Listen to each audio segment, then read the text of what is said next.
ভাই এই টাকাটা আপনি কি করবেন ভাই? ভাই টাকা যাবে বিকাশে, টাকা যাবে হুন্ডিতে। কেন ভাই?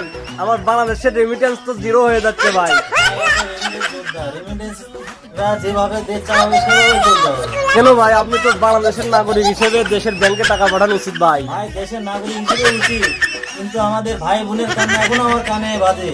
তাদের রক্ত ধরা, তাদের যে পরিস্থিতি, তাতে আমাদের রেমিটেন্স না পাঠানোই সবচেয়ে বেটার।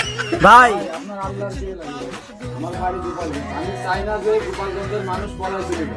ঠিক আছে, আর শেখ হাসিনা যদি আপনি রেমিটেন্স হয়ে থাকেন তাহলে শেখ হাসিনার কথাগুলো শুনুন। ঠিক আছে, সে রাইস কুকার দিচ্ছে, প্রেসার কুকার দিচ্ছে, ফ্রিজ দিচ্ছে, ফ্যান দিচ্ছে, রুটি থাকতি দিচ্ছে। ভাই আমারে যদি 100 কাঠা জমিও কিনা দেয়, আমি টাকা ব্যাংকে পাঠাবো না।